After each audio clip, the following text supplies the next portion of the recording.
नमस्कार दोस्तों, मेरा नाम है शिवम और आप सबका एक बार फिर से बहुत बहुत स्वागत है क्राइम कहानी हिंदी यूट्यूब चैनल पर। तो आज की इस वीडियो में मैं आप सबको काफ़ी दिलचस्प कहानी सुनाने वाला हूं, तो वीडियो को आखिर तक ज़रूर देखें और चैनल को अगर आपने अभी तक सब्सक्राइब नहीं किया है तो चैनल को सब्सक्राइब करके बेल आइकन को ऑल पर सेलेक्ट ज़रूर कर दें ताकि आप सबको ऐसे ही कहानियाँ मिलती रहें। 29 अगस्त 2022 को गुवाहाटी के नूनावटी पुलिस थाने में एक महिला पहुंचती है।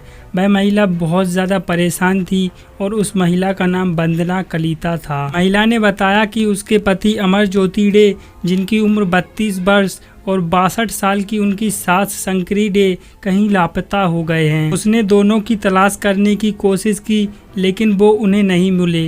इसी वजह से वह पुलिस को सूचना दे रही है और वो महिला पुलिस स्टेशन में ही उनके सामने रोने लगी। पुलिस ने उसकी शिकायत सुनने के बाद मदद का भरोसा दिया और कहा कि जल्द से जल्द वो उनके पति को ढूंढ निकालेंगे। इसके बाद पुलिस ने उसकी तहरीर का मामला दर्ज कर लिया और मामले की गंभीरता को समझते हुए छानबीन शुरू कर दी। पुलिस लापता हुए माँ बेटे का पता लगाने की कोशिश कर रही थी। उनके बारे में सभी थानों में इत्तला भी कर दी थी। आसपास के ज़िलों में भी पुलिस को उनके बारे में बताया लेकिन उनका कोई भी सुराग पुलिस के हाथ नहीं लगा। फिर भी पुलिस अपना काम करती रही। नवंबर का महीना आ चुका था, तलाश अब भी जारी थी।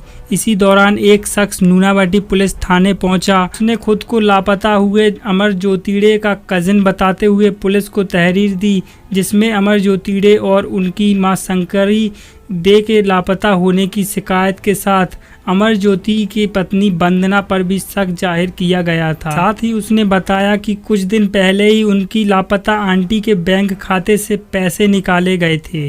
अब पुलिस के पास एक ही मामले की 2 शिकायतें आ चुकी थीं, लेकिन दोनों ही शिकायतों में एक फ़र्क था, वो ये कि नई शिकायत से पहली शिकायत दर्ज करवाने वाली वंदना कलिता पर ही शक जाहिर किया गया था। अब पुलिस भी अलग अलग एंगल से मामले की छानबीन करने लग गई। साल बदल चुका था। इसी दौरान 14 फरवरी 2023 को वंदना कलिता एक बार फिर से पुलिस थाने पहुंचती है और वहां अपने पति और सास के बारे में पूछताछ करती है। पुलिस ने उसे जांच जारी होने की बात कहकर वहां से रवाना कर दिया। हालांकि पुलिस अब उस पर नज़र रख रही थी। उसका नंबर भी सर्विलांस पर रख दिया था। पुलिस उसकी लोकेशन को भी ट्रेस कर रही थी। इसी दौरान पुलिस को उसकी गतिविधियों पर शक हुआ। पुलिस ने फरवरी 2023 में वंदना को उसके एक साथी के साथ गुवाहाटी से गिरफ्तार कर लिया। अब बारी थी उसके तीसरे साथी की, जो कि पुलिस को तिनसुकिया जिले के दबिश देकर गिरफ्तार करना पड़ा। वंदना के दोनों दोस्तों की पहचान धनती डेका, जिसकी उम्र 32 साल, और अनुरूप डेका, जिसकी उम्र 27 साल के तौर पर हुई। जब पुलिस ने तीनों से पूछताछ की तो एक ऐसी साजिश निकलकर सामने आई जिससे कि हर कोई दंग रह गया। पुलिस को छानबीन के दौरान पता चला कि करीब 12 साल पहले वंदना और अमर ज्योति ने अपने परिवार की मर्जी के खिलाफ जाकर शादी की थी। हालांकि बाद में अमर ज्योति की मां शंकरी दे ने अपनी बहू और इस शादी को स्वीकार कर लिया। यही नहीं, शंकरी अपने बेटे और बहू की रुपयों पैसों से भी मदद करती रहती थी। लेकिन बाद में अमर ज्योति और वंदना के बीच झगड़ा होने लगा। अक्सर दोनों के बीच ना किसी बात पर झगड़े होते रहते थे। घर में वाद विवाद और झगड़े की वजह से वंदना भी खासी परेशान रहने लगी। इसी वजह से उसने एक जिम में नौकरी कर ली। वो फिटनेस ट्रेनर के तौर पर काम करने लगी। शुरुआत में तो उसकी सास ने उसका खूब साथ दिया, उसे काम करने के लिए प्रोत्साहित किया, लेकिन कुछ ही दिनों बाद अचानक से शंकरी दे बदल गई और बहू को काम करने के लिए सपोर्ट करने के बजाय पीछे हट गई। यहीं से वंदना और उसकी सास के रिश्ते में खटास आ गई। अब वंदना के मन में कुछ और ही चल रहा था। वो अपनी सास और पति को रास्ते से हटाने का मन बना चुकी थी। उसके दिलो दिमाग में दिन रात बस यही चलता रहता था कि कैसे इन दोनों को अपने रास्ते से हटाया जाए। उसे इस बात का एहसास भी था कि ये काम वो बिल्कुल अकेले नहीं कर सकती है।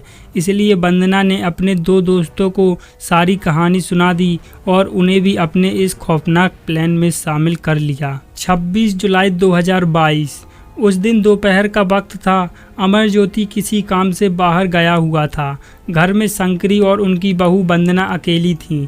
शंकरी को जरा भी अंदाज़ा नहीं था कि अगले कुछ ही पलों में उनके साथ क्या होने वाला है। वो अपने बिस्तर पर आराम कर रही थीं, तभी वंदना वहाँ पर पहुँची और उनके बिस्तर पर चढ़ गई। इससे पहले सास शंकरी कुछ समझ पाती, वंदना ने उनकी नाक और मुंह पर तकिया रखकर हमेशा के लिए शांत कर दिया। जैसे ही उन्होंने दम तोड़ा तो वंदना ने अपने दोस्तों को तुरंत फ़ोन लगा दिया। वो दोनों तुरंत ही मौके पर पहुंचे। अब तीनों ने मिलकर तेज धार हथियार से शंकरी की लाश के 3 टुकड़े करके उन टुकड़ों को पॉलीथिन के बैग में बांधकर कार की डिग्गी में डाला और पड़ोसी राज्य मेघालय की तरफ निकल गए। बॉर्डर क्रॉस करने के बाद उन्होंने शंकरी की लाश के टुकड़ों को अलग अलग जगहों पर फेंक दिया और वापस गुवाहाटी लौट आए। जब अमरज्योति डे वापस आया तो उसने अपनी मां के बारे में पूछा तो वंदना ने बताया कि वो किसी काम से बाहर गई हैं, अभी तक लौटकर नहीं आई। इसके बाद वो अपने पति के साथ शंकरी डे को ढूंढने का नाटक करती रही। वक्त बीतता रहा। अब वंदना को उस मौके का इंतजार था जब वो अपने पति को रास्ते से हटा सके। इस दौरान वे शंकरी को तलाश करते रहे लेकिन पुलिस के पास नहीं गए। 17 अगस्त 2022 को पुलिस के मुताबिक आखिर वंदना को 17 अगस्त के दिन मौका मिल ही गया जिसकी उसे तलाश थी। उस दिन अमरज्योति डे और वंदना नरेगी में अपने फ्लैट पर आए हुए थे। दोनों वहां अकेले थे। इसी दौरान वंदना ने अपने दोनों करीबी दोस्तों को फ़ोन करके बुला लिया। अब मौका मिलते ही वंदना ने अपने दोस्तों के साथ मिलकर अमरज्योति पर एक राड से हमला कर दिया। उन्होंने उस पर इतने वार किए कि वो मौके पर ही ढेर हो गए। अब बारी थी उनकी लाश को ठिकाने लगाने की। लिहाजा तीनों ने शंकरी की तरह ही अमरज्योति के भी लाश के 5 टुकड़े कर दिए और उन टुकड़ों को पॉलीथिन बैग में भर के कार की डिग्गी में डालकर बॉर्डर क्रॉस करने के बाद अलग अलग जगहों पर फेंक दिए और फिर से गुवाहाटी लौट आए। पकड़े जाने के बाद वंदना ने पुलिस के सामने दावा करते हुए कहा कि उसका पति नशा करता था। इतना ही नहीं, उसकी कई सारी लड़कियों के साथ दोस्ती थी। इसी वजह से उनके बीच में आए दिन झगड़े हुआ करते थे। पूछताछ के बाद गुवाहाटी पुलिस ने तीनों आरोपियों को पड़ोसी राज्य के उन ठिकानों पर ले गई जहां उन्होंने शंकरी डे और अमरज्योति की लाश के टुकड़े फेंके थे। इस काम के लिए मेघालय पुलिस की भी मदद ली गई और आरोपियों की निशानदेही पर चेरापूंजी के पास शंकरी डे की लाश के टुकड़े बरामद किए गए। बाद में दूसरी जगह पर अमरज्योति की लाश के टुकड़े भी पुलिस ने बरामद कर लिए। पुलिस ने इस केस की छानबीन के दौरान मुख्य आरोपी वंदना और धंती के मोबाइल फ़ोन, लाश के टुकड़ों को ले जाने वाली कार, दोनों मृतकों के एटीएम कार्ड, फटे हुए कपड़े एवं कंबल भी बरामद किए। ये वही कंबल था जिसमें शंकरी डे की लाश को लपेटा गया था। ये सभी बरामद सामान फॉरेंसिक जांच के लिए भेज दिया गया। पुलिस ने केस का खुलासा करने के बाद वंदना समेत तीनों आरोपियों को अदालत में पेश किया जहां से उन्हें जेल भेज दिया गया।